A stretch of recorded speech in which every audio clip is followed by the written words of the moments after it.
What's going on, everybody? Today I want to talk about North Fort Lauderdale. We already did a video on South Fort Lauderdale, so today we're talking about the northern half of the city. And if this is your first time checking out the channel, welcome. If it's not your first time, welcome back. And if you're not already subscribed, you're going to want to go ahead and do that because I'm dropping new videos every week on what it's like to move to or live in the Fort Lauderdale area. So that's something you don't want to miss. And I am a licensed realtor here in the state of Florida. So just as much as I love making these videos, I love even more to help you with your real estate needs, whether that's buying or selling. Feel free to reach out at any time. I'd love to hear from you. But let's dive right into it. Let's talk about North Fort Lauderdale.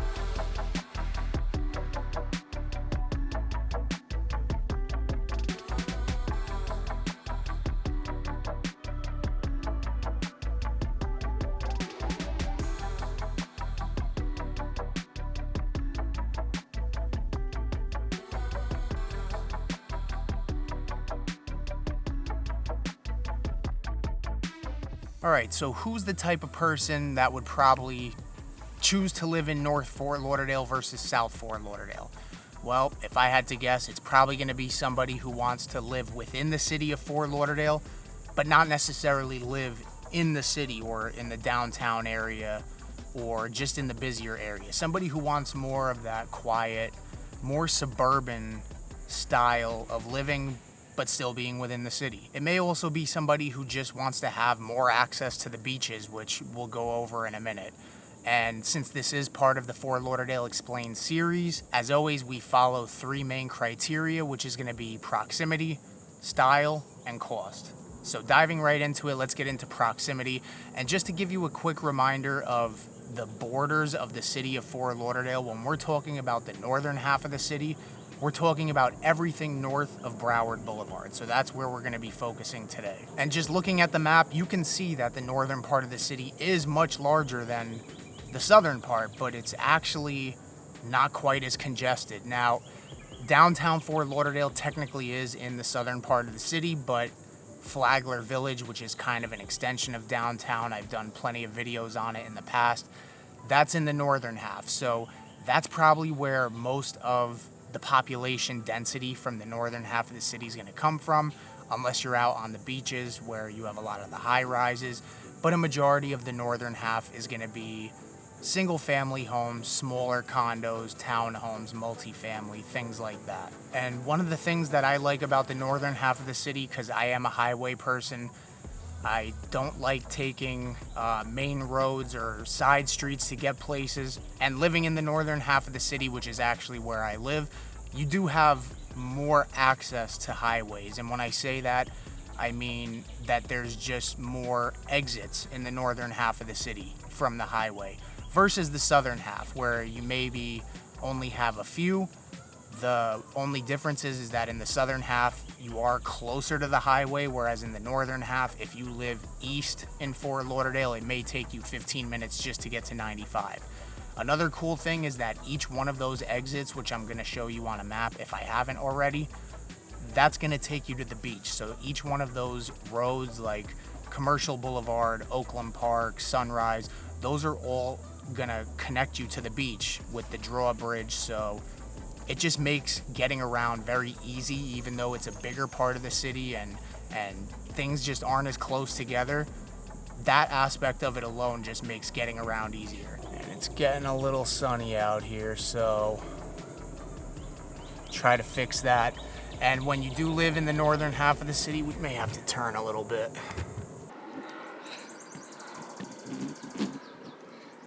Okay, it looks like I'm not going to be able to escape the sun right now. I picked probably the worst time to come out here.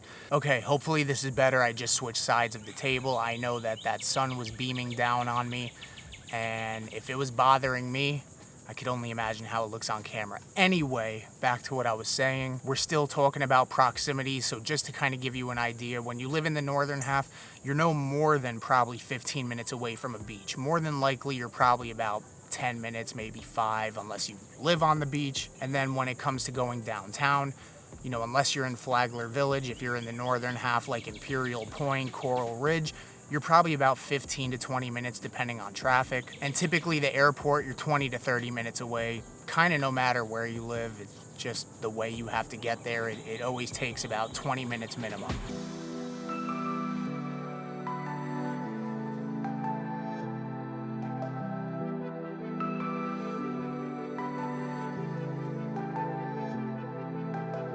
All right, so moving on to style, which is our next criteria. Like I had mentioned, the northern half of the city is definitely more quiet than the southern half. This is the part of the city that kind of feels a little bit more suburban.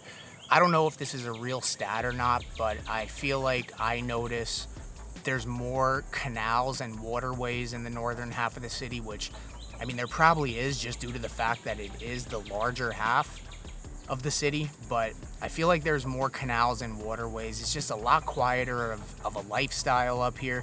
Not to say that it is a suburb and it's like, you know, extremely quiet and there's nothing to do.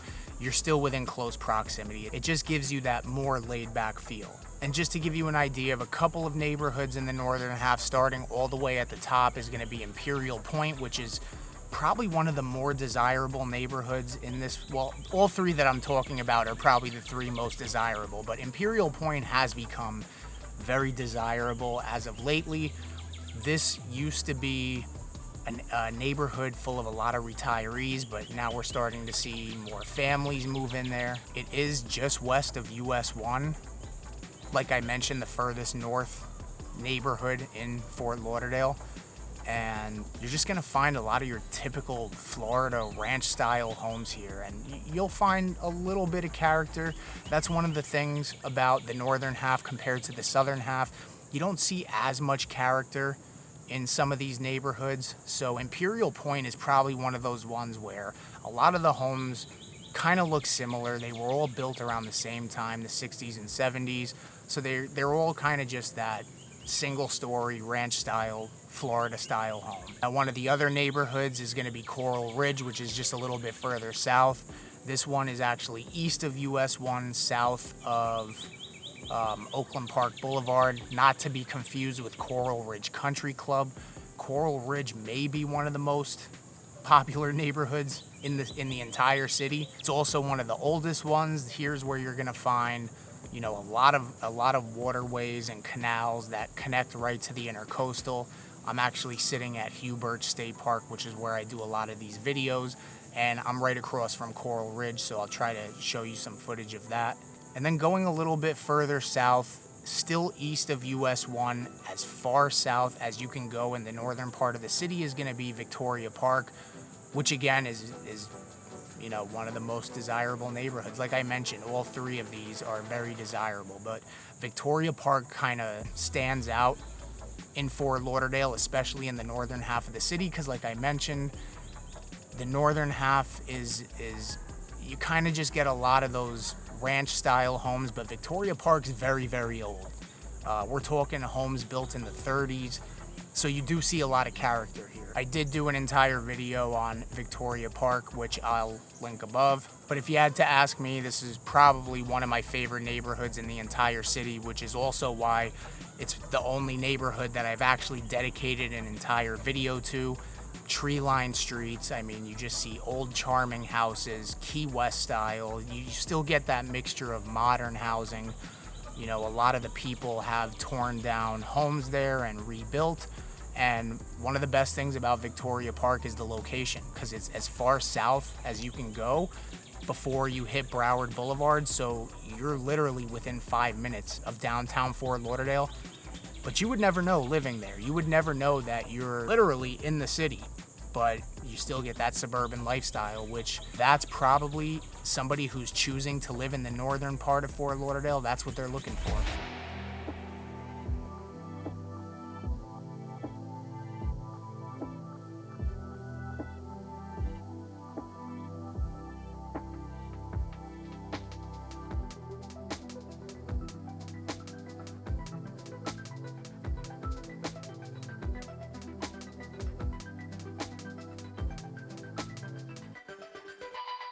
All right, so let's talk about cost. Mainly cost of housing. That's going to be the cost that really drives everything in the area. The cost of living across the board in pretty much all of Broward County, for the most part, is the same. It's the cost of housing, which obviously is going to make your decision on where you choose to live.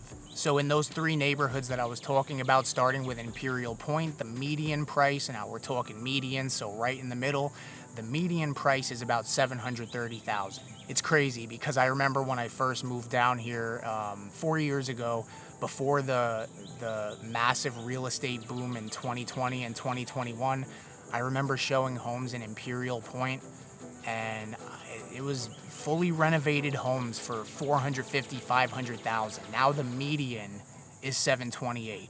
So this is going to be the lowest price of the three neighborhoods. This, like I mentioned, it's also the one furthest away from the city. Next, Coral Ridge, we're looking at a median price of about $1.3 million. Now, Coral Ridge is just really desirable. A lot of the homes are on water, so it just makes sense that the median price, gets a little bit higher when you put water there. And then last, Victoria Park, we're looking at a median price of about $970,000. But to give you an idea of the median for all of northern Fort Lauderdale, because those were just three neighborhoods, so the median price for the entire section of northern Fort Lauderdale is about $535,000. So there is affordable living up here, which is subjective. Affordable is different for everybody. But what I'm saying is you hear those 700, 1.3, and 970,000 price points, and I just want to let you know that the median for the entire area is $535,000. Now, as far as a range goes, it's pretty hard to give you a range because, a single family home pretty much starts around, maybe $400,000 on the low end, which is going to get you something that's really old, maybe in really bad shape, or just really small. And then, you're ranging as high as $20 million. So it's kind of hard to give you a range, but that is the range in this area.